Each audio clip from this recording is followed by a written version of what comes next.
Welcome to SAs and IPAs, presented by CDI Studios. Welcome once again to SAs and IPAs. I am Michael Colonno, the AVP of the Data Center Solutions team, and I am joined by two new guests.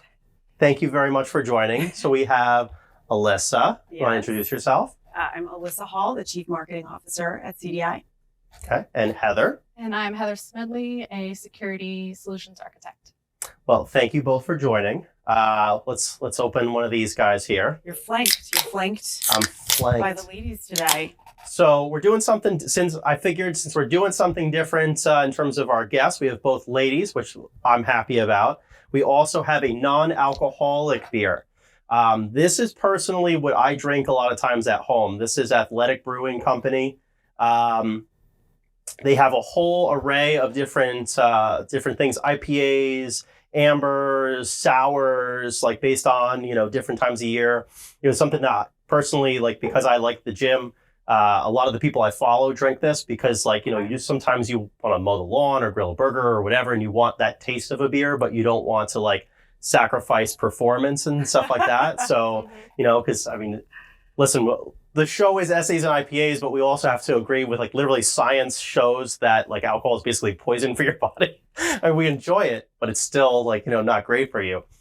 So I'll do something different. Let's all take a virgin sip here and give opinions. Ooh. It's actually pretty good. It's pretty good. So this is the light. This is the Athletic Light. This is a little bit newer to their lineup. It's pretty good. I have not had the light before. Do you know where the brewery is out of? You know what? I actually don't, but I'm sure these wonderful cans. San Diego. California. Oh, wait. And Connecticut. Stratford. There you go. Well, I've never had non-alcoholic beer before. No. It's actually really good. Well, it's funny because, I think we all grew up and had like a couple brands that were out there, but, none of them were really any good. And now, like, O'Doul's, like, Right. I remember when I worked at a restaurant, there was this teacher lady that used to come in, and I swear she drank like a 6-pack of them.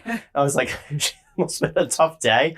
But yeah, I started drinking them, and it hits the spot, because it has that little, just whatever flavor you want. And then, you're good kind of for the day. It tastes like beer. It does. There you go. It does. And this is light. So obviously that's a little bit different than some of the beers.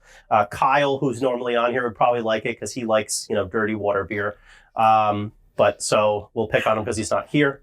But yeah, so thanks once again for joining. I think something that has kind of happened through IT recently is a big focus on women on IT. So it's good that you guys are both here, or y'all instead of you guys, New York. It's really okay. I know, but I'm trying to think the best way to phrase this. What are your opinions on the focusing of women in IT? Do you think it needed to be? Do you think that there's always been kind of women in IT, but now it's a focus, so now it's come to attention? Like, what are your thoughts? So I guess I've been fortunate that in my path, before I worked in IT and since, I haven't come up against what I would think, people talk about being restricted in any way or feeling like anyone is treating me in a way that's inferior. And I've been very fortunate, I guess, in that regard. Since we have started up our women's ERG at CDI, and since we've been... What is an ERG? Oh, yes. You use an like acronym. Jargon. Yes. You have to, right? This is the show for acronyms. It's Sure. Our employee resource group. So we have several of them that have started up. The inaugural was our Women at CDI group. And between that and really the focus on this topic that we talk about a lot, it's really come to my attention that that's sort of unique. I guess I've just been fortunate. So when I hear the stories of what other women in the industry have come up against, or the difficulties in advancing or just coming into this kind of male-dominated industry, Sure. Now that I hear those, I definitely think that the focus was necessary. And we actually just looked at the numbers for this morning. I think we started talking about this 2 years ago. It was like pretty into COVID when we were first looking at numbers, and the percentage of women in the industry average, and I guess like IT and STEM related jobs has jumped. It's almost doubled since we looked at it a couple of years ago. I don't know if the tracking has changed maybe or the attention on it has changed, but it's been a big jump since this focus has been here. So Heather, what's same kind of question? Yeah, I think there's always been a presence. I mean, World War II, we had women who were decoding messages. So there's always been a presence, but I think now the attention has changed. Yeah. So it seems as though there's more of us, but and there is more of us, but the attention has definitely changed. Yeah, I was talking to somebody. I was, once this podcast comes out, we'll be kind of at the tail end of conference season, and I've talked to a couple people at different conferences about it. And the point that they made is, you said STEM, so I think it might be part of that is the STEM generation. Yeah. In terms of that kind of that enrichment of sciences and things like that is the generation that's really coming to power. Mm-hmm. I'm not going to put labels in terms of generation this or that, or letters or numbers or whatever, tri-sigmas or whatever people put in these generations these days. But, I think that's part of it, is you have just a generation of people that were enriched in different ways in terms of science and math and engineering and things like that, right? Absolutely. Which then makes sense that it's just a byproduct. We're focusing on it, but it's a byproduct of having better education around those things of what's possible. Well, I mean, and if we're getting generational about it, there's a bigger gap from where I'm going to say to where we are now. But each generation, I mean, what they encourage women to have as jobs. Sure. So, I think my generation is one of the first ones. Is it our generation? I consider us basically part of the same generation. So great. What's your generation? Our generation, I mean, we're shoe cobblers. No, but there was a much more open opinion of what jobs women could have, versus my mom's generation, our mom's generation, I assume, where it was nurse, teacher. It was starting to open up there, but with each one, it's become less and less pigeonholed into certain areas. And now, on top of that opening up, you have the fact that they've been coding since they were 8, and just the STEM education in schools, and kind of just a byproduct of how society naturally has evolved. Mm-hmm. I think movies and television also have an influence there, like X-Files. We have a female Scully. Mm-hmm. But just the presence of females. Are you bringing that up because you have a very Scully-esque type? Yeah, you kind of look like that. No, I actually just heard that on a podcast the other day. Someone brought her up, and I was like, "Oh, yeah, that's true." Gillian Anderson. Mm-hmm. Yeah. So something I have to call out that you actually perfectly fit a conversation I'm having continuously.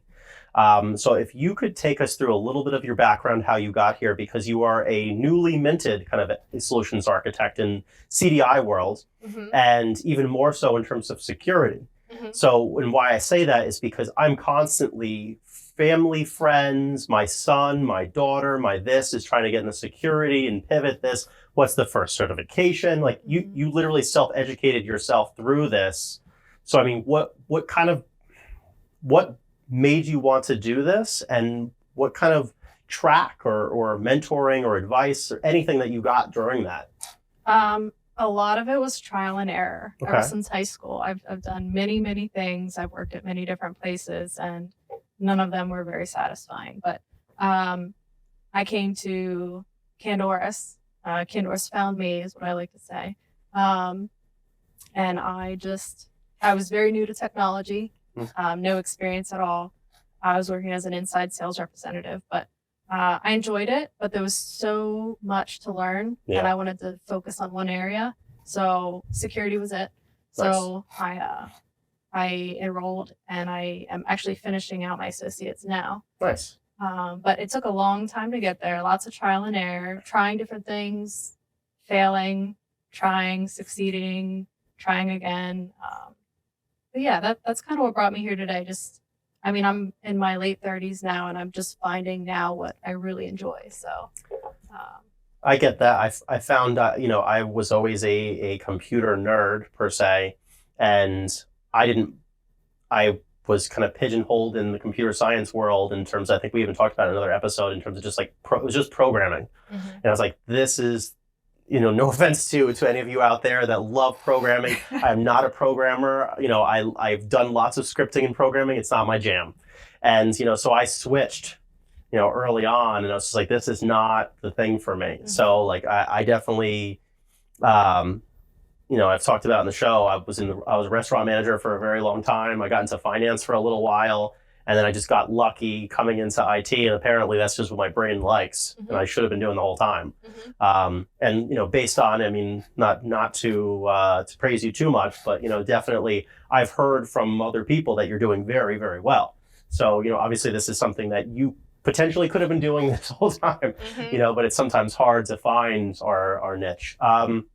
So kind of piggybacking on that, like what, in terms of certain classes or certain certifications that you kind of focused on, every other day, I think I see you post something on LinkedIn of another cert or some other, but was there a particular track or something you followed? I wouldn't say that. I think I just start on a path, and if there's opportunities that come about on that path, I just take them. So being in this position, we have access to all of our partner portals. So the training there, obviously, it's free. So just taking as many classes and trainings on the portals as I can, taking notes. I'm just in this learning phase of my life, so sure. I love learning. So partner portals, if I hear a subject that is interesting to me, I'm researching it, or I use ChatGPT a lot just to research things. But it's just, everything's so interesting in this area. So it just... That's funny. We do the same in marketing, mm-hmm. only most of us in marketing are less technologically inclined. Mm-hmm. We know a little bit about a lot of stuff because, we're going to write about it all. But with using AI now, our joke is we can go in there and explain sassy revolution to a 10-year-old. Mm-hmm. And we get these really clear explanations. And then we, take out the 10-year-old part. But we start off there. And it's been a very useful tool for helping educate us on these things. So actual ChatGPT or the Bing or the Google version? Actual for us. Okay. Mm-hmm. Same? Okay. I think we even sprung for the $20 a month version. Mm-hmm. Wow. No, wasn't even in the budget. That's pretty nice. Pretty nice. Yeah, it's, and we've talked about certifications on the show about, it's great in the beginning of your career. It builds credibility instantly because we've all applied for jobs. Mm-hmm. And the first thing it asks for is like 5 years of experience, and it's like a junior level position. You're like, well, why would I still be a junior if I've been doing this for 5 years, right? Mm-hmm. The thing, to your point, not everybody has access to partner portals, but YouTube has everything, mm-hmm. right? Udemy has plenty of free classes these days. Yeah. You have like CompTIA and other basic, I shouldn't call them basic, fundamental certification, companies that have these different things, which are good. Of the different security things out there, is there something that like you find extra interesting? I would say deception or deceptive technologies. Just trying to kind of play the game that the attackers are playing, trying to almost lay a trap and capture them, or use those to study them, their tactics, and just try to beat them at their own game. Yeah. I think I find that so interesting.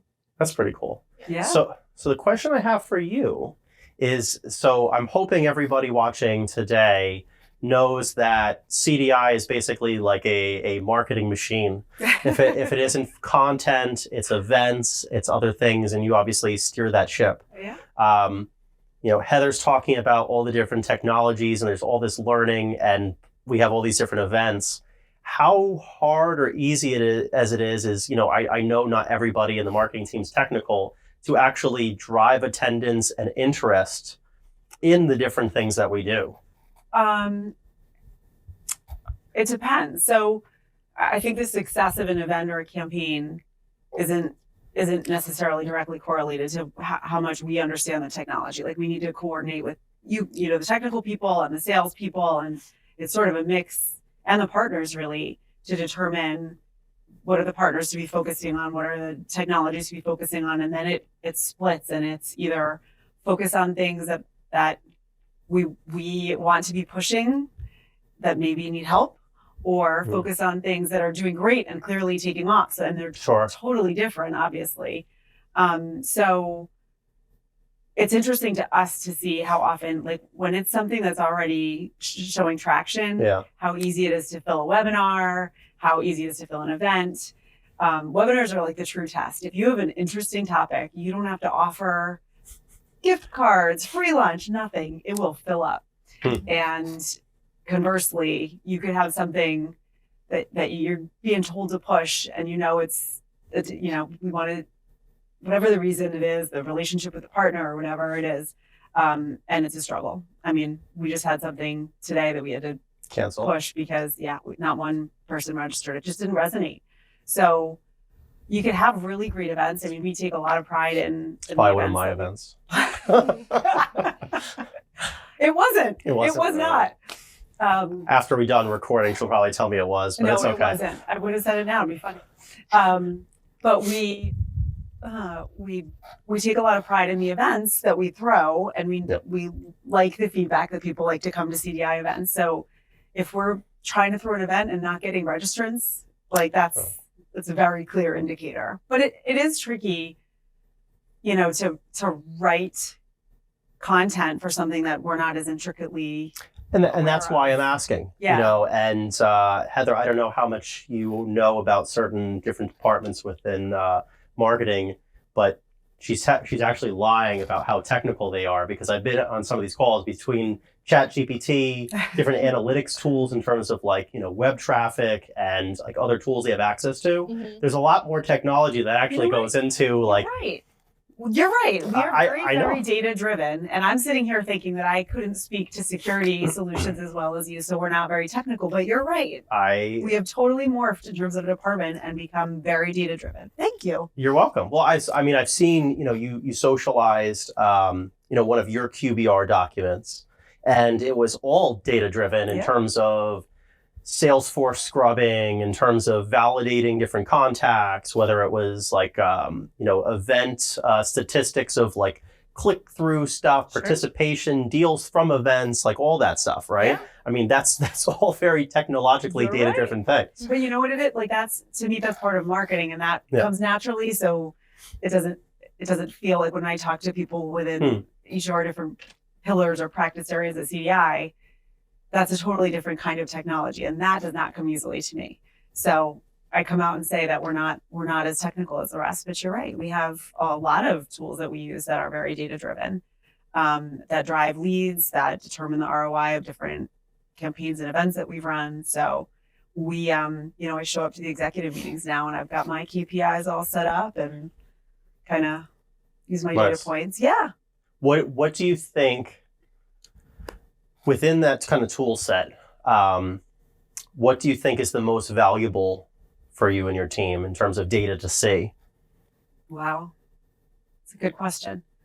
I think if you asked anyone on the team, you would get a different answer. Mm-hmm. So for me, since I'm the one sitting here drinking fake beer, non-beer beer, not fake beer, that's rude to the beer. I would say, just for making decisions on what we should do again in the future, or what we should stay away from, the way that we're able to track ROIs through Salesforce. And so for the most part, that's the most useful. We put a lot of effort into something, spend a lot of money, everybody travels in. We have 30 partners attached, and if there aren't opportunities tied to it, then it worth it. Yeah. So, and meanwhile, we could have some, like I said, a webinar that cost us nothing, took no time out of anybody's day except the presenter. And we could get 10 deals tied to that. That's a really, again, clear indicator. Mm-hmm. Yeah, I guess so. I mean, so that's another thing is, for everybody watching, internal, external, we do have the SAs and IPAs at cdillc.com email address. It could even be, doesn't have to even just be show notes. We've tried to listen to feedback, and Alyssa even gave me some recently that we've got. And it could even be marketing ideas. It could be, different things in collaboration, because we do listen. And, you just heard just now that the marketing team especially responds to a lot of the feedback that happened from events. Yep. And how we do those things. So we don't take those things lightly. They're a big investment in time, money, energy, not just in the event itself, but the tracking and the prep that goes behind it. We actually, I mean, we've sent out surveys about this, but if anybody watching wants to share, we like to know how you want to take in your content. Is it video? Is it a blog? How long should the video be? Sure. What sports teams are you into? What music are you into? And we build our events and things around this so that we can try and get the best attendance possible. Heather, have you, I'd always going to say had to, but have you been fortunate enough to attend any of our events in PA for security or other things? Not yet. Okay. I've attended some like vendor days, things like Sure. that, but nothing external at this point. Okay. So some of our events, you'll see if like we just for everybody kind of externally, we get an email from marketing by region based on signups and everything. And certain events we have, you instantaneously see 1,000 CDI people sign up for these things, and like you won't even see a customer or a vendor sign up for them yet, based on the things they do. Mm-hmm. Have there been any events that we've thrown anywhere geographically that you were like for a lot of people was the Blink 182 event that we did? Was there anything like within our event that you were just like, oh, I wish I could have gone to this? Oh, any sporting event, really. Yeah. I do not like watching sports on TV, but I will watch it in person. Hockey's my favorite. Yes. Really? Yeah, any of the sporting events, absolutely. Okay, so now I know. Mm-hmm. You know somebody now Hockey, in the side. Hockey live is one of the best sports Oh, live. yes. I And completely agree. the fights. I That's love true, when they too. fight. It's So what are you? Your Philly teams then? What? I like Pittsburgh. Oh, gotcha. Okay. Oh, I think we did do a hockey game out in Pittsburgh. All right, noted. So there you go. You can have to do like a Z scale or an Arctic Wolf or some Sure. sort of PA hockey team. Yeah. Well, but if you know us on the side and say you want to go, we can try and make it happen. Exactly. Well, and this is just one of those things, internal coming out, externally facing environment is, we want SAs there. You need to have follow up and show value there because people show up for the vendor and for the event. But this is also for customers that plan on attending is, we do want engagement. We do want, people to learn something at these, not just have fun and, be able to actually have an informative conversation. So I expect SAs to be there as well, not just, salespeople. Yeah, that's definitely true. Having fun is how you entice people to come, but we need to show value while we're there also. Yeah, exactly. Okay, so do you actually follow hockey or? I used to. I don't have time anymore, but Is it too busy getting certifications? right. Yeah. Oh, my Okay. house is such a hockey house. Mhm. And now it's 2 years in a row now that the Rangers made it to the finals. And the superstition comes into play. So whatever jersey anybody's wearing at a given time can't be changed unless then, the other team scores. And then we all have to change jerseys and change seats. And the towel will get moved and the pucks are around like it's crazy. Mhm. It's really, really crazy. Hmm. And then everything has to sit until the next game. And my house is like, Oh, really? Because upside it's just down. a superstitious, just Yes, kind of. everything needs to be where it was, and then we're going to start the next game the same way until there's a reason to change it and play musical chairs. It's like fun for a little bit, and then it by just the gets third annoying. game, I'm like, just lose already. I'm done. I guess we don't want to know what team your household roots for, because we'll blame you if they lose. Then Oh, did I not say it? no, you Shouldn't didn't say it, all No, right. you shouldn't say that. So one of the things, as we kind of head towards the end of the show, that we did have in terms of feedback was takeaways, right? Like what do, some wrap up details of different things we went through the show or different things that we suggest the audience looks into, right? So I'll go back to you first, Heather, in terms of how do you get started? Like what is it that do you think people should start with blogs? Like what is it that someone should get started if they're interested in security? I think just finding someone, some connection, whether it's to a technology company or a friend of the family who works in technology. So just some kind of connection to get your foot in the door somewhere, or just having a conversation with them, maybe having a mentor, but just somewhere to get started and just start having the conversation, asking the questions. Just one little connection. Yeah. I think that's good advice. I mean, we're starting a mentor-mentee program at CDI, right? Mm-hmm. And, one of the people that reports to me was saying how he doesn't think he could be a mentor. And I said, well, you have kids, you have a wife, you have friends, you have all these different things. You already are a mentor, Mm-hmm. right? You have people that look up to you. You have have you ever been asked a technical question from a peer? Yes. Well, then, technically it's a moment of mentorship, right? Mm-hmm. So it's like, especially if you're a senior SA or you're not a junior, or you're a regular, whatever, right? You have something to show somebody else because you accomplished something in your life, even if it's not professionally, it could be personally. Mm-hmm. So I like that. I like that idea of kind of latching on to someone that is closer to where you want to be. Mm-hmm. That's good advice. And Alyssa's the same thing. Like if because marketing is very wide in terms of things, and you have grown significantly into your career, here at CDI. Yeah. How would somebody get focused in this type of area? Let's say they like not necessarily that like you loved technology to start here, but if someone wanted to, because every product right now in IT, if you want to be successful, you have to have a marketing heavy company to get known, right? These days. Yeah. So like if where would somebody start? If especially if they want to be involved in marketing and IT or. Well, marketing has so many facets to it. Actually, we have an intern and we've been getting her used to all the different realms within the marketing department. And she, by the end of the first call, was completely surprised. It hadn't occurred to her. So everybody thinks of graphics and copywriting and pretty pictures and PowerPoint presentations, and that's kind of the standard marketing fare.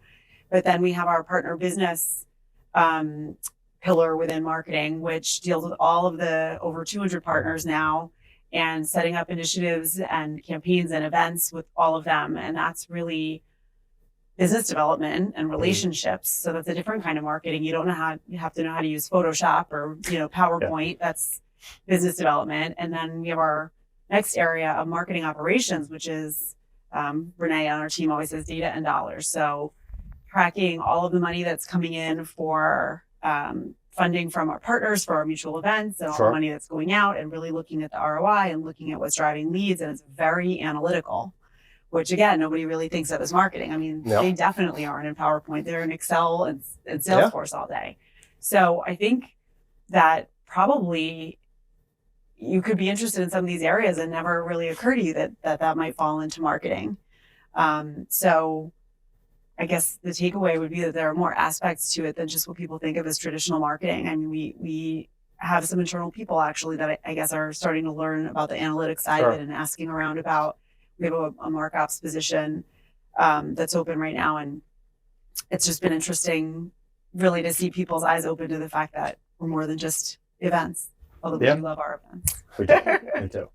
So I mean, I think that's so really. I mean, if I listen to what you said, it was understand that anything can kind of be looped into marketing if it's for the gain of the building of the business. Yeah, thank you. That encapsulates it really. Yeah, I mean, our job is to generate leads, and our job is to help support sales to drive revenue. So sales is really our number one customer in this company. We don't produce a product.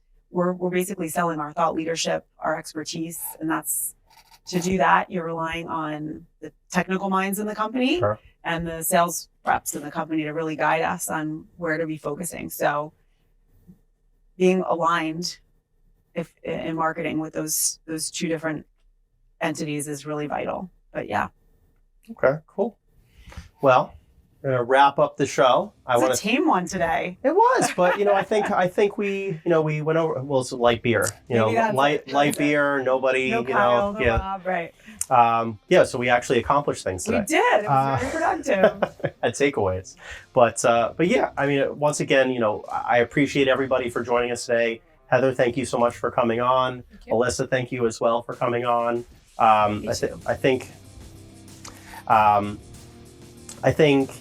we covered some good information. I think if you want to write in, as I said, SAs and IPAs at cdillc.com, please do so.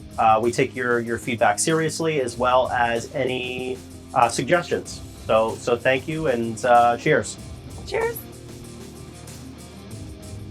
SAs and IPAs is a production of CDI Studios and is produced by Alyssa Hall and Spencer Grogan. To learn more about CDI, you can visit cdillc.com.